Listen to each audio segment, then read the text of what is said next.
All right, guys, so I apologize. I'm not going to go live today because I've had a lot of questions about today's assignment, and I want to make sure that we get all of the answers on this video for any of the confusion or the questions you might have. And I think with the live videos, it seems when I upload them afterwards, they're not always posted the entire video and some of the pieces are missing. So I wanted to make sure we have everything.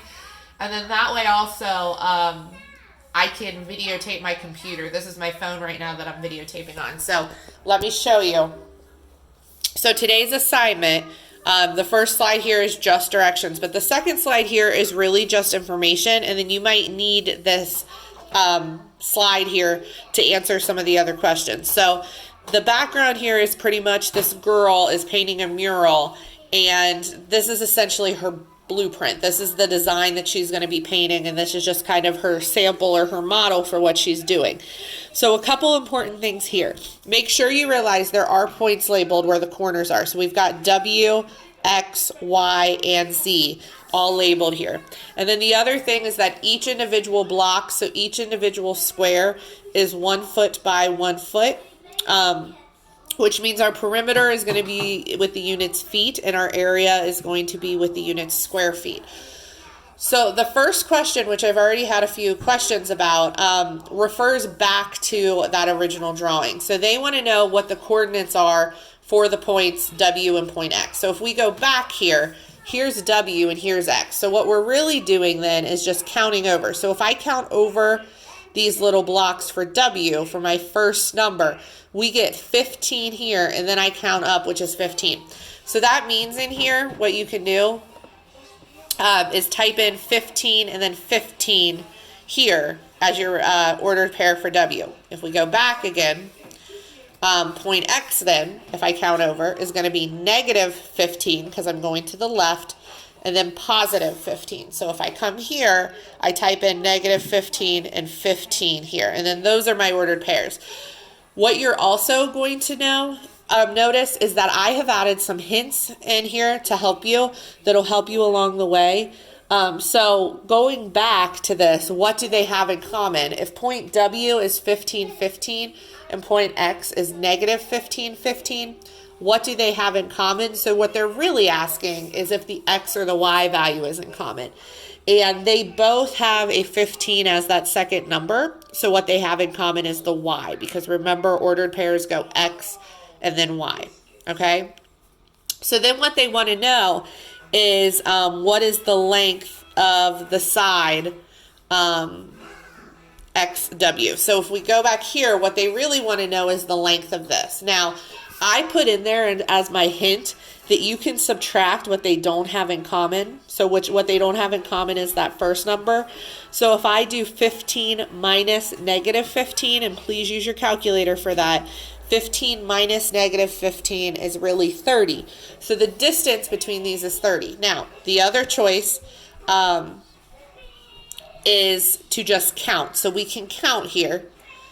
And if we count all these little boxes from here to here, there's going to be 30 of them. So that's what they're wanting to know. Same thing down here, but we're talking about W and Z now. So you already have the ordered pair for W.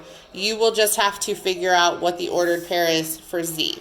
Okay? And then again, what do they have in common? The length you can either subtract, or counting is also a thing you can do. So what they've done here then is they've blown up the first quadrant. So if we remember, we've got quadrant 1 right here. Everything in this quadrant is considered the first quadrant. So they blew up that first quadrant, and then they say they're talking about this inner square right here, A, B, C, D. So they want to know if the coordinates of point B right here are 11, 5, what are the coordinates of point A? Okay? So we've got coordinates of point A. Just a minute, buddy. Sorry, my son is trying to get my attention.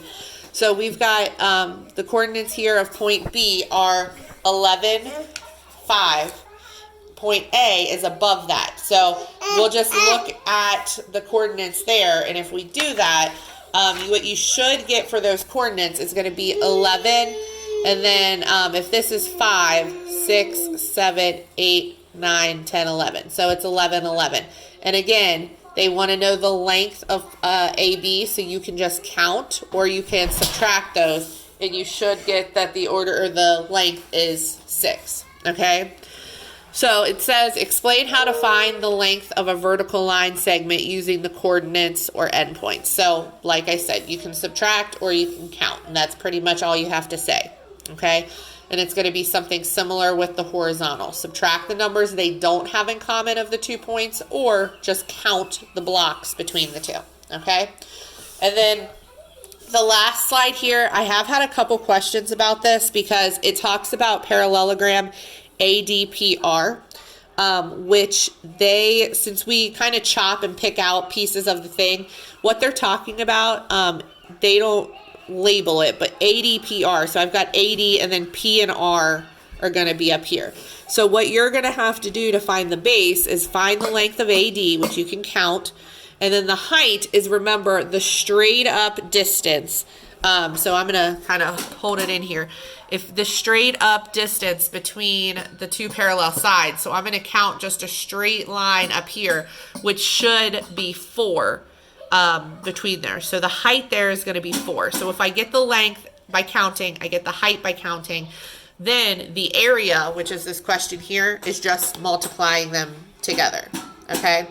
So this one then says, what is the total area of the parallelograms Zan's design in the first quadrant? So we've only got 2 parallelograms, so finding the area of each individual shape and then adding them together was my hint.